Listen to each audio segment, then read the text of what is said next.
আগো বাবা, গৌর হরির ভাব আমরা কি বুঝতে পারি? কেউ কেউ বলবে পারি, আবার কেউ কেউ বলবে পারি না। হ্যাঁ পারি, কিন্তু কারা? যারা রসিক ভক্ত মা, যারা রসিক ভক্ত। রসিক ভক্ত মানে এই নয় যে সবসময় ভেজা জামা কাপড় পরে বাবা। রসিক কাকে বলছে? যিনি আমার কৃষ্ণ নামামৃত পান করেছেন, কৃষ্ণ নামামৃত পান করে কৃষ্ণ নামে যে জন ভিজেছে সেই জন হচ্ছে রসিক। আর সেই জন গৌর হরির ভাব কিছুটা অন্তত জানতে পারে। কোন কোন মা আমার বলবেন যে কবে গৌর হরির জন্ম হয়েছিল, কবে 1486 খ্রিস্টাব্দে। কি জানা আছে তোমার? গৌর হরির জন্মদিন কবে? হ্যাঁ হ্যাঁ, মা আমার বললেন হরি বল, অনন্ত কোটি দণ্ডবোধ প্রণাম। দোল পূর্ণিমায়, দোল পূর্ণিমার দিনে গৌর হরির জন্ম, তাই অনেকে আমরা বলি যে গৌর পূর্ণিমা। 1486 খ্রিস্টাব্দে 18ই ফাল্গুন, বারে ছিল শুক্রবার, সিংহ রাশি, সিংহ লগ্ন। ঠিক সন্ধ্যা 7টা 47 মিনিট হয়ে যখন 42 সেকেন্ড সময় হলো, যখন ওই গগনের চাঁদকে রাহু সম্পূর্ণভাবে গ্রাস করেছিল।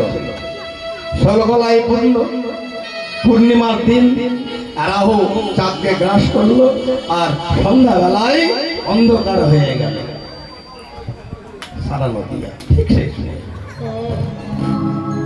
শ্রীরাম নবদ্বীপে জগন্নাথ কৃষ্ণের ঘরে সুচির উদরে জন্ম লোভেল আমার গোরা দ্বিজমণি। হরিব হরিব হরিব হরিব।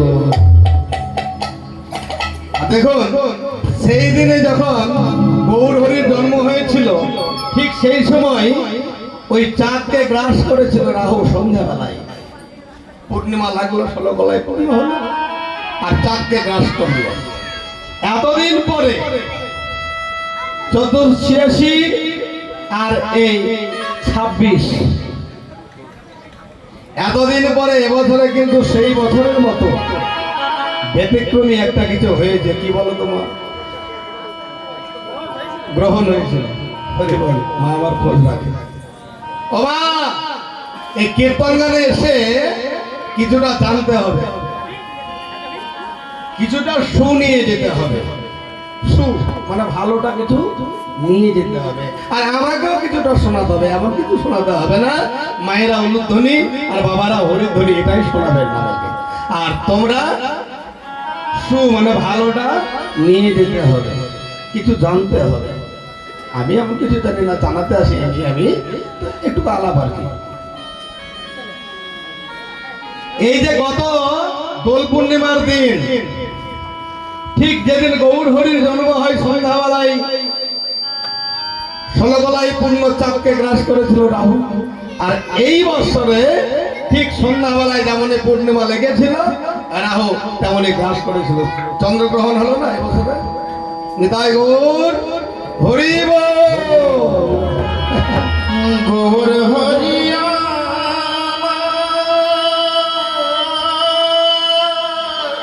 গৌর হরি ওই ধরাই, গোলক বৃন্দাবন থেকে যে ধরাই এলো, খালি হাতে আসেনি।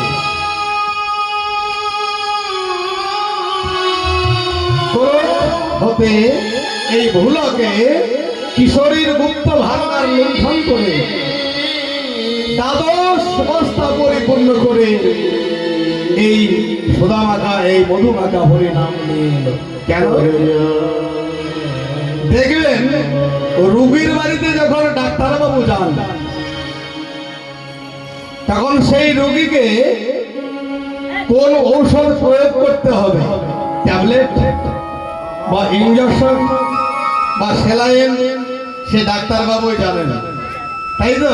আমরা তো জানি না, জানলে পরে ওই মেডিসিনের দোকান থেকে কিনে নিয়ে এসে রোগীকে দিয়ে দিতাম।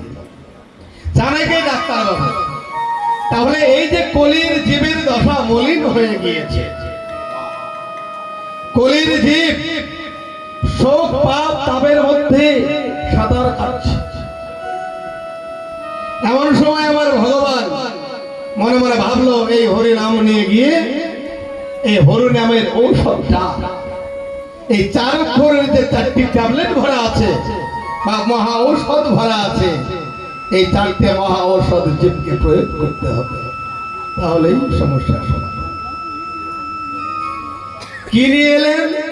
আমি কি বললাম? মহা ঔষধি, তাই না?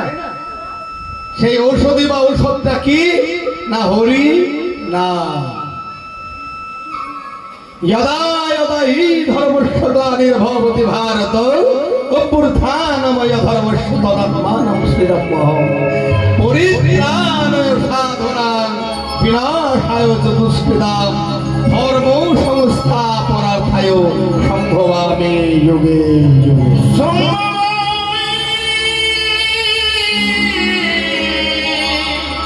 जुगे जुगे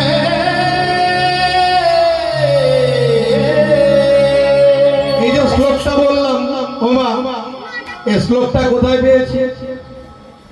কোন পণ্ডিত ব্যক্তি লিখে যায়নি, কোন জ্ঞানী ব্যক্তির মুখের কথা নয়, এটা পেয়েছি গীতার পাতায়। হরি বল হরি বল। এই যে গীতার পাতার পাতার শ্লোক, সাধারণ কোন পণ্ডিত ব্যক্তি লিখেনি, কোন জ্ঞানী ব্যক্তিও লিখেনি। তাহলে কি না, সখা অর্জুনের প্রতি ভগবানের নিজ মুখ নিঃসৃত বাণী, সেটাই হলো গীতার পাতার পাতার শ্লোক। হরি বল। করজোর করুন সবাই, একবার গীতাকে সম্মান জানানো হবে। বলুন ও গীতা তৎসৎ। তো এই যে গীতা, এই গীতা জ্ঞানযোগ মানে 4র্থ অধ্যায়, 7ম এবং 8ম মানে 7 এবং 8 নম্বর শ্লোক, আমি যেটা আপনাদেরকে কর্ণ বলে দিলাম। यदा यदा हि, যখন যখন ধর্মস্য ধর্মের গ্লানি মানে অবমাননা হয়, লাঞ্ছিত হয়, বঞ্চিত হয়, অভ্যুত্থানময় ধর্মস্য ভরে যায় অধর্মে। এই ধরা, এই পৃথিবী, তদাত্মানম শ্রীরামহম, তখন তথায় আমি আবির্ভূত হই। হরি বল। এটা হলো 7 নম্বর শ্লোকের অর্থ। 8 নম্বর শ্লোক তারপরে কি বলছে? পরিত্রাণ সাধনাং, পরিত্রাণ করার জন্য কাদেরকে না? এই সাধুদেরকে। বিনাশায় চ দুষ্কৃতাম, বিনাশ করার জন্য কাদেরকে? যারা খল কপট অসুর প্রকৃতির, যারা দুষ্প্রকৃতির, যারা তাদেরকে বিনাশ করার জন্য। ধর্ম সংস্থাপনার্থে এই ধর্মকে পুনরায় সংস্থাপন করার জন্য সম্ভবামি যুগে যুগে, আমি আবির্ভূত হই যুগ যুগ ধরে। নিতাই গৌর হরি বল। এই যে কথাটা বলছিলাম যে 4টি ঔষধ মিশিয়ে একটা মহা ঔষধ তৈরি করলো, হরি নাম। এই যে 4টি অক্ষর, এই 4টি অক্ষরে 4টি মহা ঔষধ আছে। আমার গুরু গোসাই বলল, হতে করয় নাশ সত্তাপ আদি, রীতে রিপুগণ নাশে নিরবধি, নাতে নাশ করে কালিমার রাশি, মতে মঙ্গল হয় অমঙ্গল বিনাশী। একটুকু ভেঙে বলি মায়েরা, একটুকু না ভাঙলে বোঝা যাবে না। আলুটাকে যদি সিদ্ধ না করে খাই, যতই ভালো আলু হোক, হ্যাঁ জ্যোতি হোক আর এসবই হোক, পোকরাজ নাকি বলে, যাই হোক, একটুকু কটু কটু ভাব লাগবে। সিদ্ধটা ভালো হলে সেই ভাবটা কটু ভাবটা চলে যাবে। তো এই যে 4 অক্ষর 4টি মহা ঔষধ কি বললো? হতে করয় না সত্তাপ আদি। এই যে ত্রিতাপ জ্বালা, ত্রিতাপ জ্বালা যার উপরে করে, যে সংসারে একবার প্রবেশ করে সেই সংসার বা সেই জন দিনে দিনে ক্ষীণ হয়ে যায়। রি, দ্বিতীয় অক্ষর হলো রি। রিতে রিপুগণ নাস্তি নিরবধি। এই যে ছয় রিপু, কাম, ক্রোধ, লোভ, মোহ, মদ, মাৎসর্য, এই ছয় রিপু আমাদের এই দেহ বৃক্ষে এমন ভাবে বাসা বেঁধে আছে, ডালগুলো একে একে ভেঙে পড়ে যায়, না ধরে ফুল না ধরে ফল। এই ছয় রিপু বা ছয় কাল পক্ষী দ্বিতীয় অক্ষর রি, রি এর গুণে দূর হয়ে যায়। হরি বল, হরি বল, হরি বল, হরি। এলো তৃতীয় অক্ষর না। নাতে নাশ করে কালিমার রাশি।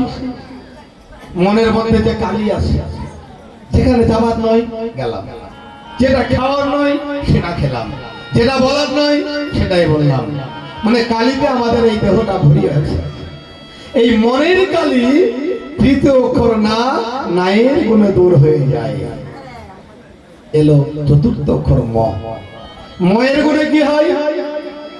সংসারে জানতে অজান্তে যে কোনো কারণে যে কোনো দিক থেকে অমঙ্গলের ছায়া এসে যখন পড়ে যায়, দিনে দিনে ওই সংসার ক্ষীণ হয়ে যায়। হরি বল, হরি বল। আমরা কি করি? দেবদেবীর পূজা দিই না, প্রয়োজন নেই।